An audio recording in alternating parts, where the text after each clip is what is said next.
நான் வாட்ஸ்அப்லேயே போட்டுறலாம் அப்படின்றதுக்காக 6 நிமிஷத்துக்குள்ளே முடிச்சிடணும் அப்படின்னு சொல்லிட்டு எவ்வளவோ ட்ரை பண்ணி யோசித்து பார்க்குறேன். 6 நிமிஷத்துக்குள்ளே முடிக்கிற மாதிரி வரவே மாட்டேங்குது. எனக்கு ஞாபகம் வர்றப்ப இது வந்து 13 நிமிஷம் போன செக்டர்.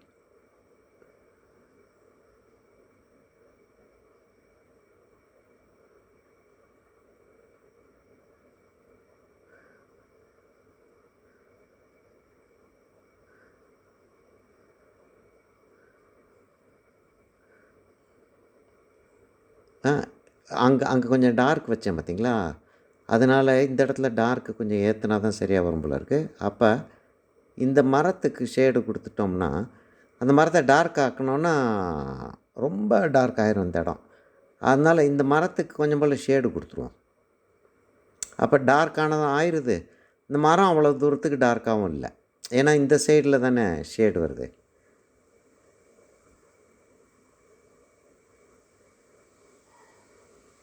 இப்போ இந்த இடம் அவ்வளவு சிக்னிஃபிகண்ட்டாகவே இல்லாமல் போயிடுச்சு பாருங்கள். ஆ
இதுக்கும் லேசாக கொஞ்சம் போல் கலர் கொடுத்தோன்னா நல்லாயிருக்கும் போல இருக்குது.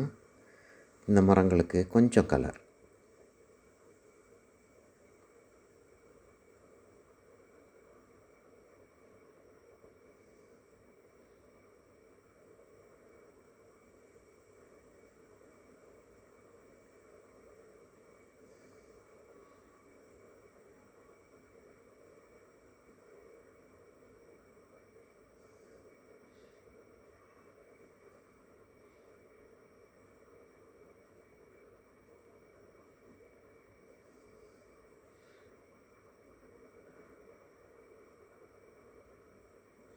சரி, இப்போ இந்த இடத்த மேனேஜ் பண்ணுவோமா?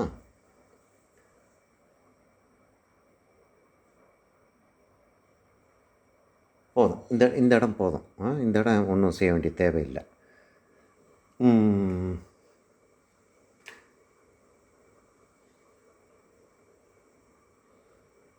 இப்போ இந்த பாறையில் டெக்ஸ்சர் எப்படி வரும் அப்படின்றது வந்து நமக்கு வந்து ஓரளவுக்கு ஜாப்பனீஸ் ஆத்தென்டிசிட்டி இருந்தால் நல்லாயிருக்கும்னு தோணுது எனக்கு. கிடைக்கணுமே.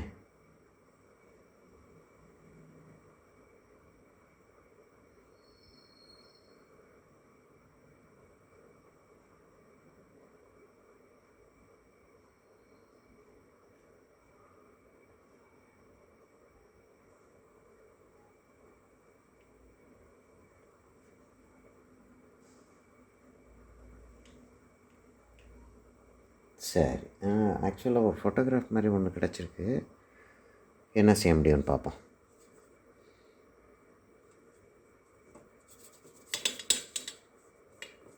எனக்கு நல்ல டார்க்கு வேணும். நல்ல டார்க்கு வேணும் அப்படின்னா நான் வந்து நிறைய கலர்ஸை மிக்ஸ் பண்ண வேண்டியிருக்கு. மெயினாக பிளாக் இருக்கத்தான் வேண்டியிருக்கு.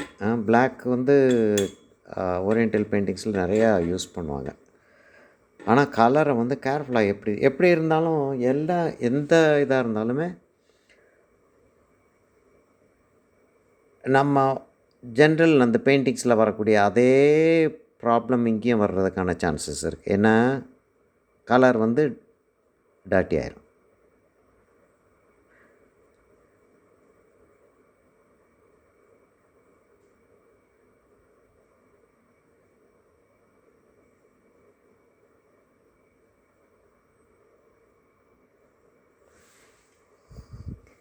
இன்ட்ரிகசி ஆர்கானிக்காக இருக்கணும். அந்த ஆர்கானிக்னஸ்ஸு தான் இந்த பெயிண்டிங்ஸில் இருக்கக்கூடிய ஒரு பெரிய லைஃபே.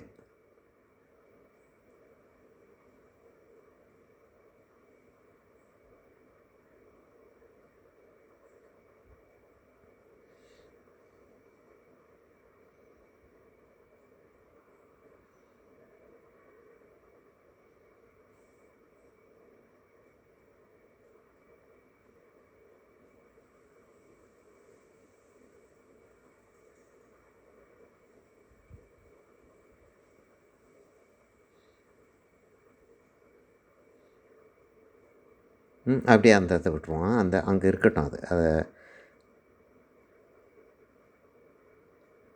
பெருசாக அதை ஆக்கவும் வேண்டாம், கம்ப்ளீட்டாக இக்னோர் பண்ணவும் வேண்டாம். அதை அப்படியே அந்த இது அங்கே இருக்கட்டும். மீதி இடத்த நம்ம கண்ட்ரோல் பண்ணி கொண்டு போவோம்.